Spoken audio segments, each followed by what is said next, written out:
ओम शांति। ओम शांति। ओम शांति। आज शिव शक्ति भवन सादाबाद में आदरणीय राजयोगिनी ब्रह्मा कुमारी सीता देवी जी का बहुत बहुत बहुत बहुत दिल से स्वागत है, स्वागत है, स्वागत है। दीदी 14 दिन की यहाँ भट्टी जो रखी गई है, प्रतिदिन 14 घंटे की, इसमें रोज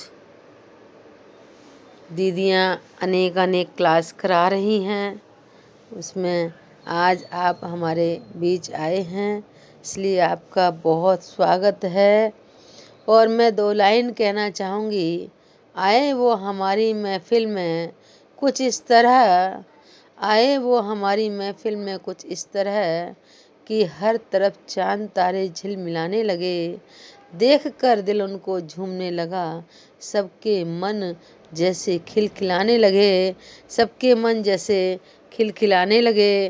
तो आदरणीय दीदी से अनुरोध करती हूँ कि वो अपना आज के 18 जनवरी के दिन स्मृति दिवस पर, पिताश्री ब्रह्मा बाबा का स्मृति दिवस है आज, तो उसके अंतर्गत आप अपने शुभ वचन, शुभ आशीष हम सभी को प्रदान करें। आदरणीय दीदी जी। ओम शांति। ओम शांति। ओम शांति। आज 18 जनवरी बाबा का स्मृति दिवस, 52 वर्ष बाबा को हुए, अव्यक्त हुए, और हम 53वां ये अव्यक्ति दिवस मना रहे हैं। जनवरी मास मधुबन से हम बच्चों को विशेष ये डायरेक्शन होता है कि हम इस पूरे ही मास को अव्यक्ति दिवस के रूप में मनाएं। जैसे शिव बाबा ने ब्रह्मा बाबा के अंदर प्रवेश किया और बाबा ने इस रुद्र ज्ञान यज्ञ की स्थापना की, सच्चा बाबा ने हमें गीता का ज्ञान सुनाया, आत्मदर्शन कराया, अपनी पहचान दी। तो इस रुद्र ज्ञान यज्ञ से जो फिर ये विनाश ज्वाला प्रज्वलित हुई है, जिसमें बाबा कहते हैं पुरानी दुनिया स्वाह हो जानी है, उसके पहले तुम बच्चों को सुप्रीम बनना है, ऊंचे से ऊंचा बनना है। जब बाबा कराची से आबू पर्वत पर आए, माउंट आबू आए, हिंदुस्तान पाकिस्तान का उस समय झगड़ा रहा और पाकिस्तान से हिंदुस्तान में आए, तो सबसे पहले बाबा ने आबू में जो ब्रजकोठी में निवास किया, भरतपुर के राजा की वो ब्रजकोठी थी, और वहां पर सारे तपस्वी बच्चों को, इतने बड़े संगठन को लेके आए।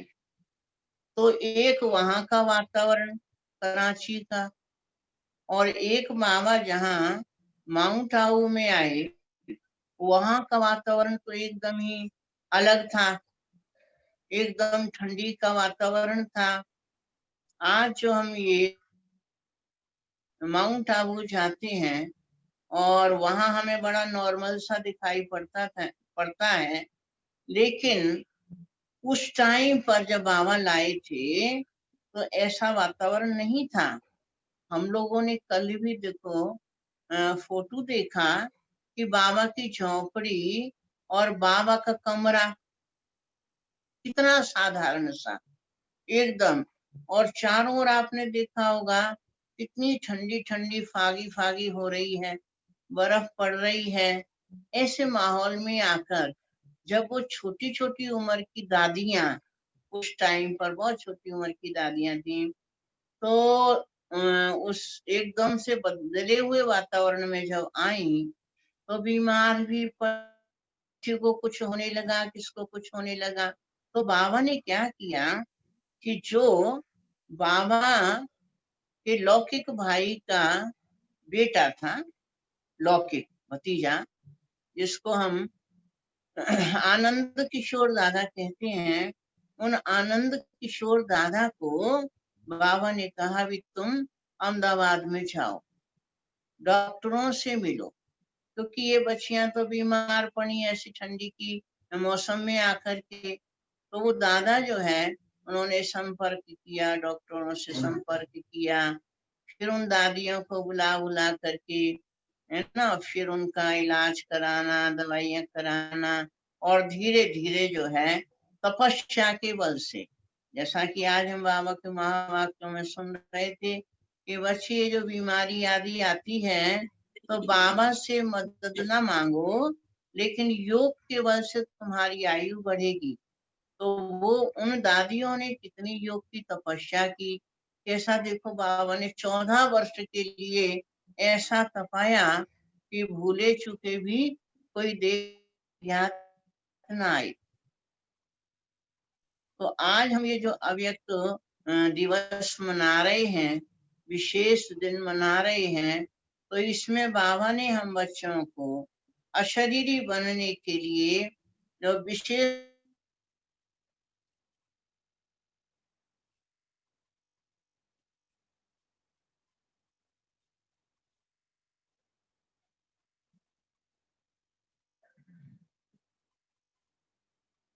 भोग भी हम बनाते हैं, है ना, स्नान भी करते हैं, तैयार भी होते हैं, तो पहले से ही उसमें सारा क्या भर जाता है।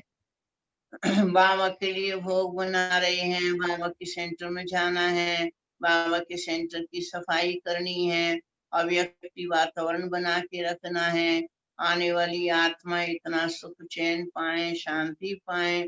तो ये हमारा जो योग है वो प्रीत है, और किसके साथ में लग गई, एक बाबा के साथ में। मेरा तो एक शिव बाबा और दूसरा ना कोई, ऐसा बाबा ने, हमारे ब्रह्मा बाबा ने ऐसा पुरुषार्थ किया। देखो एक बार की बात है, हिस्ट्री हॉल आपने देखा होगा, तो हिस्ट्री हॉल के अंदर संदलियां, है ना, एक इधर संदली, एक उधर संदली, और एक बीच में संदली। जब हम शुरू शुरू में जाते थे तो 3 संदलियां वहां पर रखी हुई देखते थे। तो माताएं बहनें जिधर साइड में बैठती हैं उधर से बाबा आते थे, और बाबा पहली संदली पर बैठ जाते थे।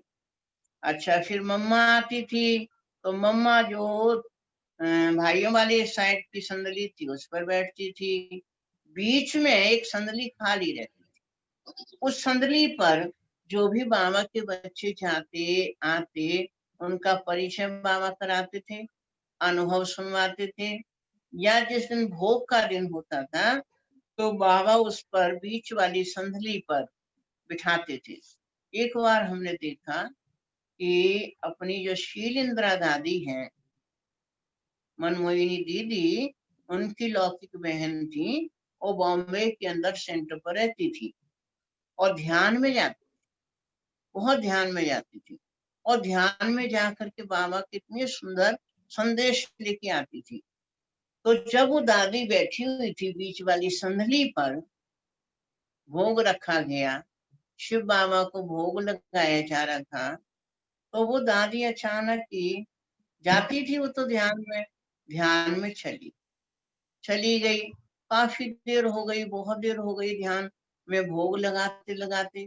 तो ब्रह्मा बाबा ने दादी की तरफ देखा, एक बार देखा वो नहीं नीचे उतर के आई, दूसरी बार देखा वो नहीं नीचे उतर के आई। तो ब्रह्मा बाबा बोले कि बच्ची इस समय खेल पाल में लगी हुई है, अभी ना ज्ञान है ना योग है, खेल पाल में लगी हुई है। तो ब्रह्मा बाबा का इतना ध्यान होता था। कई बार बाबा बोलते हैं ना, बच्चे ध्यान में तो जाते हो, बाबा को भोग लगाते हो, संदेश भी लेके आते हो, लेकिन ना उसमें योग होता है ना उसमें ज्ञान होता है। वो केवल बाबा का संदेश लेके संदेश वाहक गई और संदेश लेने गई है, और आकर के उसको सुनाना है। बाकी विकर्म विनाश तो तुम बच्चों के योग के द्वारा ही होंगे। तो ऐसी बाबा ने अपने साथ में नहीं, लेकिन शिव बाबा के साथ में हम बच्चों की डायरेक्ट जो है वो प्रीत जोड़ी, तुम ही हो माता पिता, तुम ही हो बंधु, तुम ही हो सखा, तुम ही हो।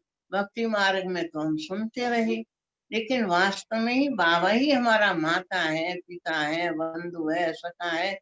पूरा पूरा बाबा ने बच्चों की ऐसी पालना की कि हर संबंध का अनुभव हमने ब्रह्मा बाबा के द्वारा किया। दूसरा फिर बाबा कहते प्रीत निभाने के लिए कुछ तो रीत चाहिए ना, कुछ तो नियम मर्यादाएं चाहिए। तो शिव बाबा ने हम बच्चों को कितने सुंदर सुंदर ये रीत रिवाज समझाए हैं। ब्राह्मण जीवन की रीति क्या है? तो सबसे पहली रीत तो बाबा ने बताई, देना समझो अपने को आत्मा समझो। जिसके भी संपर्क में आते हो उससे भी कोई लौकिक संबंध तुमको याद ना आए। और वास्तव में ही बाबा ने उस लौकिक संबंध एकदम से भुला दिए। किसी को भी नहीं पता कि कौन सी दादी और कौन सा दादा का किससे क्या लौकिक संबंध है। ये तो हम आज बाद में आकर के कि ये ब्रह्मा बाबा का इससे ये संबंध था कि दादी की लौकिक बहन थी, कि फलानी दीदी की ये लौकिक माँ थी। ये तो अब जाकर के हमको इसका परिचय होता है। वरना बाबा ने ऐसे देह के संबंधों से उपराम कर दिया कि एक मेरा तो शिव बाबा और दूसरा ना कोई। आत्मिक प्यार तो बहुत होता था, क्योंकि एक ने कही और दूसरे ने मानी। ऐसा तो ज्ञानी होकर के रहते थे, लेकिन लौकिक संबंध को याद नहीं आता था, तो उससे बाबा की याद आना बहुत सरल हो जाता। आज भी जैसे हम बाबा के महावाक्य सुन रहे कि बच्चे अगर झरमुई झंगुई में लगे रहोगे तो बाबा से तुम्हारा योग नहीं रहेगा। तो हमें इस प्रीत की रीत को निभाने के लिए इस बात का विशेष ध्यान रखना होता है कि हम झरमुई झंगमुई में ना लगे रहें, और जितना हो सके हम बाबा से ऐसा योग लगाएं। ऐसा बाबा कहते हैं जो पाठ पढ़ाया है कि निराकारी बनो। तुम्हें क्या होकर के रहना है? निराकारी होकर के रहना है। और अब जबकि हम कह रहे हैं कि विनाश का समय इतना नजदीक आ गया है, इतना नजदीक आ गया है, बाबा को तो शिव बाबा ने खूब साक्षात्कार कराए, विनाश के बहुत साक्षात्कार कराए, और बच्चों ने भी साक्षात्कार किए। हम तो आपको प्रैक्टिकली मैं अनुभव सुना भी रही थी क्लास के अंदर कि जब हम बाबा से मिले भी नहीं थे, शायद 13 वर्ष की उम्र रही होगी, और ऐसे ऐसे बाबा को जो हमने देखा, ज्योति बिंदु बाबा का बार बार साक्षात्कार होता था। फिर उसमें एक सीन देखा, जैसे ही मधुबन में गए तो बाबा से तो खैर हम इतना समझ भी नहीं थी कि ये बूढ़ा बाबा जो है इसके अंदर शिव बाबा आए हुए हैं। लेकिन बाबा का जो संपूर्ण स्वरूप था, बाबा ने पहले से ही मर्ज कर रखा था, तो बाबा का हमें संपूर्ण स्वरूप दिखाई पड़ता था। तो मैं देख रही, अभी तो बाबा से मिले भी नहीं, बाबा के कमरे के ही आगे जो है, और जो आज हम ये चित्र देखते हैं नीला नीला सा, और बाबा दोनों बाहें ऐसे फैला करके और जैसे पुकार रहे हैं, है ना, आ जाओ लाड लिया वो, अव्यक्त है इशारे। तो वो वाला सीन हमने बाबा का वहां बिना साकार में बाबा को देखे और अनुभव किया, और बाबा ने एक उंगली जो है वो अपनी ओर, अपनी मेरी ओर बढ़ाई, आगे बढ़ाई। तो उस समय ऐसे लगा जैसे बाबा जो है हमें खींच करके ले जा रहे हैं। और वहां कुछ भी, जब हम पांडव भवन में जाते थे तो देखने आदि की कोई ऐसी सीन सीनियां नहीं होती थी, लेकिन योग का इतना बढ़िया वातावरण होता था, इतना अच्छा वातावरण होता था कि अनायास ही जो है वो बाबा से योग लग ही जाता था। और प्रेम के आंसू, है ना, प्रेम के आंसू अपने आप ही, दुख के आंसू नहीं, लेकिन वो आंसू जो है जैसे एक आत्मा को बल भर रहे हैं, एक शक्ति दे रहे हैं, या जिसको हम कहें कि देह के संबंधों को, अपने संबंधों को, अपनी देह को भूलते जा रहे हैं, तो ऐसा बाबा से हमको अनुभव हुआ। और आज भी वही चीज जो हमने शुरू में अनुभव की है, वो चीज हमें बार बार अपनी ओर खींचती है। तो बाबा कहते हैं इसलिए बच्चे, ये प्रीत की रीत निभाने के लिए जो मैंने तुमको दिनचर्या दी है, अमृत वेले, जैसे आज इस क्लास को या योग तपस्या को योग साधना भट्ठी का नाम दिया गया। तो साधना कोई मामूली चीज नहीं होती। साधना माना साधना, जिसमें बराबर जो है वो हमारा साध्य कौन, जिससे हम योग लगा रहे हैं। और साधना है तो साधना तो हमारी सारे जन्म जन्मांतर के विकर्मों को भस्म करने वाली, संस्कारों का परिवर्तन करने वाली है। तो इसलिए इस भट्ठी से, इस साधना से, इस अव्यक्ति मास से, आज के अव्यक्ति दिवस से हमें बाबा से ऐसी शक्ति लेनी है, ऐसी ब्लेसिंग लेनी है, जो साल भर जो है वो हमें अपने आप ही योग हमारा बाबा के साथ में लगा रहे। और साथ में बाबा बच्चों को कहते हैं कि बच्चे, बाबा की प्रीत के गीत अनहद साज तुम्हारे मन के अंदर सदा बजता ही रहे। और कोई गीत गाना आए या ना आए, लेकिन मेरा बाबा, प्यारा बाबा, मीठा बाबा, उठते हैं तो बाबा, सोते हैं तो बाबा, खाते हैं तो बाबा, है ना। इतना तो कम से कम हम हरेक को, सेंटर पर रहने वाले तो लगाते ही हैं। भोग के हिसाब से जो है पहले से संकल्प रहता है, बाबा का गुरुवार का दिन आ रहा है, भोग लगना है, रोज भी बाबा के घर में भोग लगना है। तो भोग की ही स्मृति करते करते, बनाते बनाते, अंत में भोग लगते खाते, और किसकी याद आती है, शिव बाबा ही शिव बाबा याद आता है। तो ऐसे ही हम जो परिवार में रहने वाले बाबा के बच्चे हैं, अगर ये संकल्प ले लें ना, आज के दिन भी ये संकल्प ले लें कि जो बाबा का भंडारा है, जिसमें शुद्ध शाकाहारी ही भोजन बनता है ना, किसी प्रकार का कोई प्याज वगैरह का वातावरण नहीं रहता है, तो बाबा के भंडारे को साफ सुथरा वहां करके, और थोड़ा सा भी मीठा नमकीन भोग बना करके और बाबा के सामने रखें, जो भी हमने अपना स्थान बना रखा है। क्योंकि बाबा का स्थान तो हर एक रखता ही है, भले ही चाहे कुर्सी पर भी बैठता होगा, पर कुर्सी पर भी देखो बाबा ने हमें एक बहुत सुंदर तरीका बताया हुआ है। कई लोग बैठ तो जाएंगे, सोफे पर बैठ जाएंगे, कुर्सी पर बैठ जाएंगे, योग लगाएंगे, लेकिन अलर्ट होकर नहीं, बड़े आराम से बैठे हैं, और बड़े आराम में नींद भी आ जाए, कुछ भी आ जाए, है ना, कहीं संकल्प विकल्प भी चले जाएं तो पहुंच जाते हैं। लेकिन ऐसा नहीं, जब हम बाबा की याद में ही बैठे हैं, तो अपनी कमर को, रीढ़ की हड्डी को थोड़ा तो सीधा रखते हुए, क्योंकि इससे हम बाबा से योग लगा रहे हैं, कुछ हमें सोचना नहीं, इधर उधर बुद्धि को भटकाना नहीं, ये हमको ध्यान रहता है। तो अपना सीधा होकर के और बाबा को भोग लेकर के हमने बैठे हैं, तो उससे भी बाबा कहते बहुत हमें फर्क रहेगा, है ना। और तीसरी बात बताई कि झरमुई झमुई की जो बातें हैं, लगाया तो हमने 15 मिनट योग, आधा घंटा योग, 2 घंटा योग, लेकिन बाकी टाइम हमें फिर वो ही मन के अंदर हलचल हमको मची रही, है ना, बुराइयों की हलचल हमको मची रही, वाचा हमारी बहुत ज्यादा चलती रही, तो सारा बाबा कहते बराबर हो जाएगा। तो इसलिए इस तपस्या मास में, आज के इस योग के दिवस पर, हम ऐसा कुछ बाबा से संकल्प लेकर, क्योंकि बाबा ने जो हमें 3 ये बातें बोल रखी हैं लास्ट में जाकर के, कि बच्चे निराकारी होकर के रहना, निराकारी होकर के रहना, निराकारी होके जाना ही नहीं है केवल, लेकिन वहां जाने के लिए सदा निराकारी होकर के रहना।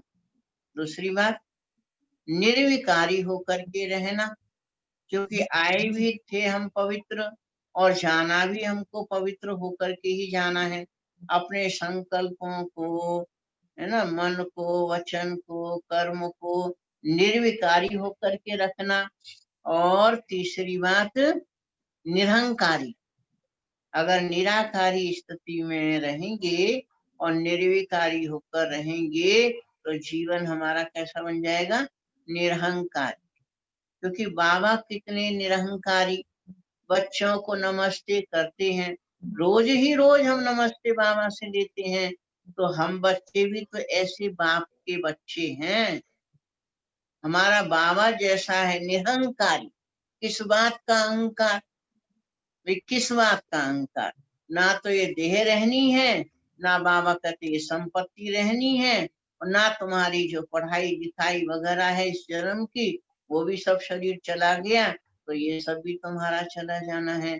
तो आज के दिन विशेष करके बाबा का ये 18 जनवरी का दिन है, तो सवेरे से लेके अब वो शाम तक भी, क्योंकि शाम को भी हम ऑनलाइन बाबा के महावाक्य सुनेंगे। तो मधुबन में हम ना भी जा सके, है ना, लेकिन फिर भी बाबा कहते चारों धाम की यात्रा मन और बुद्धि के द्वारा करते ही रहना, और जितना हो सके मौन में रहकर। केवल मुख के मौन की बात नहीं है, लेकिन मन के अंदर भी जो संकल्प विकल्पों का द्वंद्व चलता रहता है, इसको भी थोड़ा शांत करते हुए। मोबाइल को भी बाबा कहते हैं ये भी बहुत बुद्धि को भटकाने वाला है, तो तीनों का ही मौन रखते हुए, जैसा हमें मधुबन से डायरेक्शन है वैसा करते हुए हमें बाबा से पूरी पूरी ब्लेसिंग लेनी है। अपनी आत्मा को सुप्रीम बनाना है, संपन्न करना है।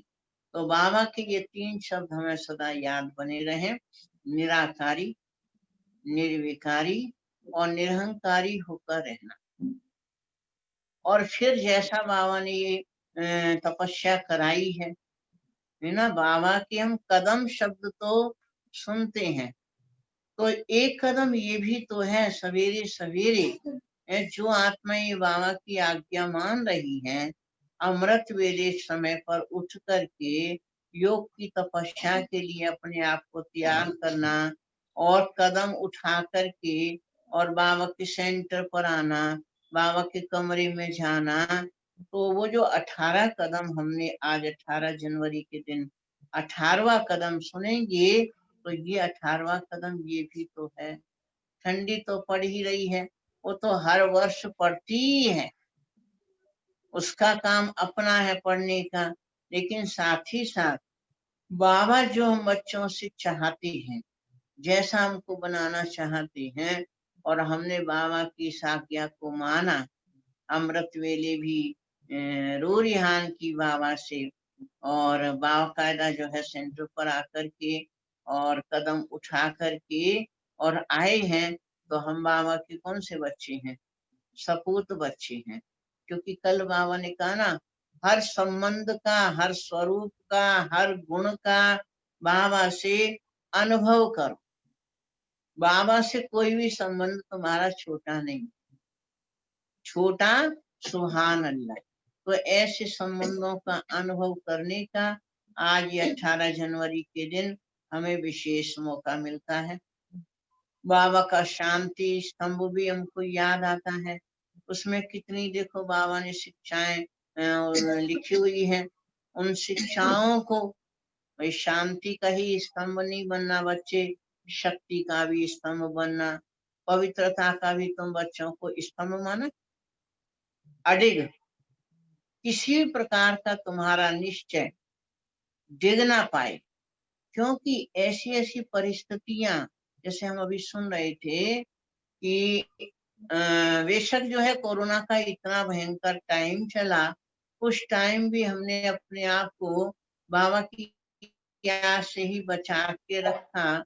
बहुतों को हमने ब्लेसिंग भी दी, बहुत शुभ भावनाएं रखी, कामनाएं की उनके लिए कि बाबा इस बीमारी से, सूक्ष्म बीमारी से इन आत्माओं को मुक्ति मिले।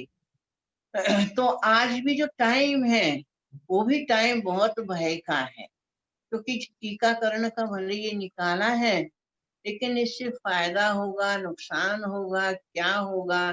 पर बाबा के बच्चे तो फिर भी ऐसी शुभ भावनाएं रखते हुए, क्योंकि हमारे को तो पुरुषार्थ करने के लिए और काम करती है।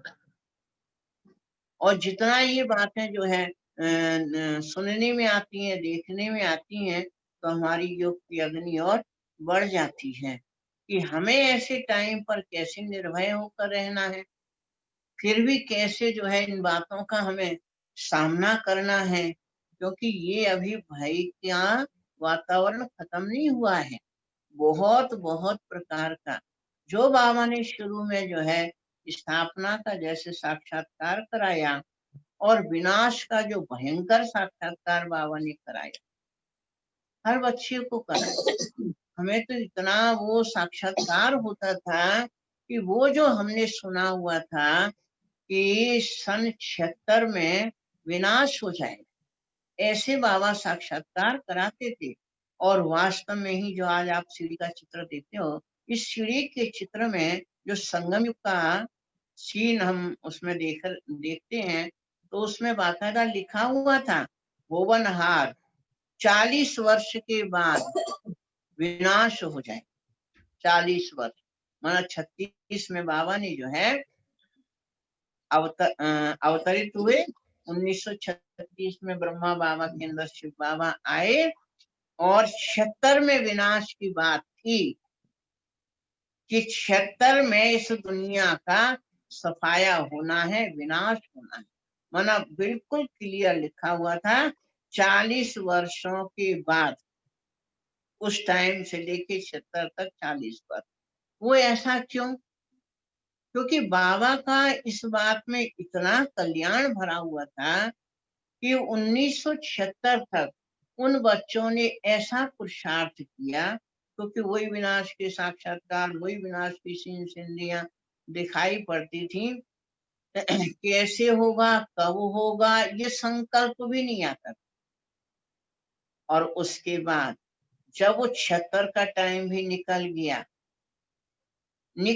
बिल्कुल 76 का टाइम, किसी के भी मन में ये प्रश्न नहीं आया कि विनाश तो हुआ नहीं, विनाश तो हुआ नहीं। क्योंकि जिन्होंने अपनी संपन्न स्थिति बनाने का पुरुषार्थ किया था, उनको तो बार बार ये लग रहा था कि अगर विनाश हो गया तो हमारा पुरुषार्थ कैसे पूरा होगा। अभी तो हम सत्युग के लिए तैयार भी नहीं हुए हैं। तो जैसे बाबा के एक हम उदाहरण सुनते हैं ना, बाबा ने एक बच्ची को कहा कि बच्ची अभी अभी जो है वो थोड़े समय के बाद ये दीवार गिरने वाली है, दीवार ये गिरने वाली है। और वो बैठी है, योग करो योग करो, ये दीवार गिरने वाली है, योग करो योग करो। और वो टाइम होता जा रहा है, टाइम होता जा रहा है, 2 मिनट रह गई, 5 मिनट रह गई, और वो देख रहे फिर तो ये दीवार गिरी नहीं। तो फिर बाबा ने कहा, बाबा तो बच्चों का निश्चय देख रहे हैं, इसके मन के अंदर हलचल आई और कौन निश्चय बुद्धि होकर के बैठे हुए थे। वो दीवार गिरनी थोड़ी थी, बाबा ने तो परीक्षा ली थी कि कौन बच्चे निश्चय बुद्धि हैं। तो ऐसे ही वास्तविकता यही थी कि वो बाबा ने हम बच्चों की परीक्षा ली, और उस टाइम जो यज्ञ के अंदर पुरुषार्थ चला, जो वो तपस्याएं चली, जो उन आत्माओं ने आज एक एक का जब हम अनुभव सुनते हैं, मधुबन से शाम के टाइम पर जो क्लास आती है, और एक एक का जब अनुभव सुनते हैं कि कैसे कैसे बाबा के यज्ञ को उन्होंने बढ़ाया, कैसे कैसे वो तपस्याएं की, तो उसके आधार से ही तो आज बाबा का ये सारा स्थापना का कार्य चल रहा है। आज भी बाबा ने मुरली में कहा कि बच्चे जब तक तुम बच्चे तैयार नहीं होंगे, सत्युग की राजधानी स्थापन नहीं होगी, तब तक विनाश कैसे होगा। तुम्हारे रहने के लिए, तुम्हारे लिए तो बाबा को तैयारी करानी है ना, करनी है ना। तो इसलिए ये जो विनाश स्थापना के साथ में दूसरा शब्द बाबा ने हम बच्चों को जो विनाश का दिया हुआ है, इसमें जरा भी हलचल आने की बात नहीं, क्योंकि किसी ना किसी प्रकार से आज बाबा के बच्चे फिर भी थोड़ा निश्चिंत हो गए हैं लेकिन संसार में तो बहुत भय है, बहुत भय है।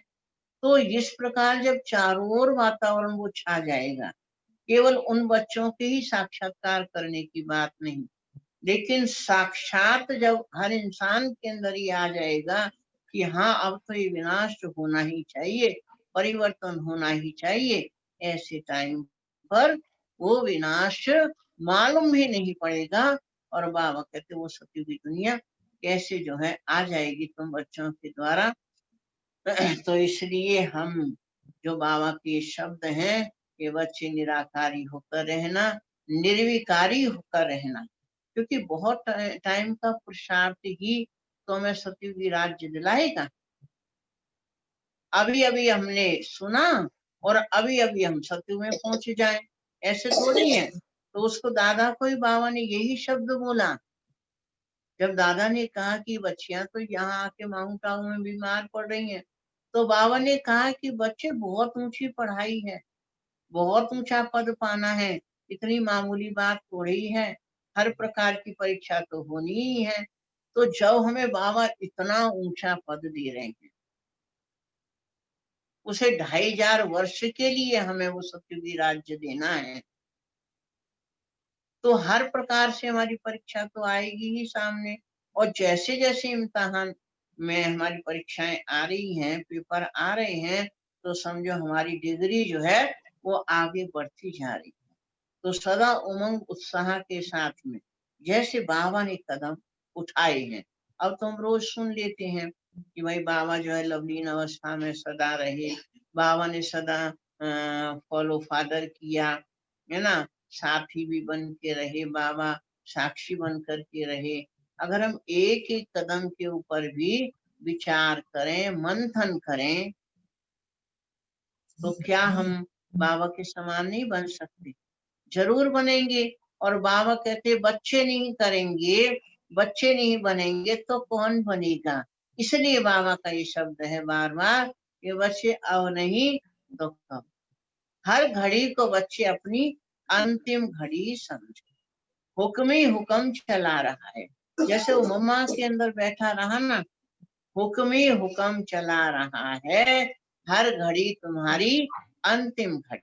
तो अंतिम घड़ी को समझते हुए हमें सदा आगे बढ़ते रहना है, उमंग उत्साह में रहना है, और बाबा के स्थापना के कार्य में सदा सहयोगी बन करके, क्योंकि बाबा तो करके चले गए।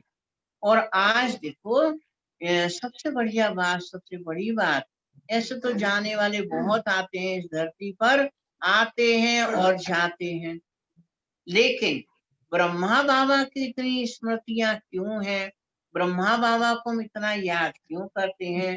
क्योंकि बाबा गए नहीं हैं, बाबा हुए हैं अव्यक्त।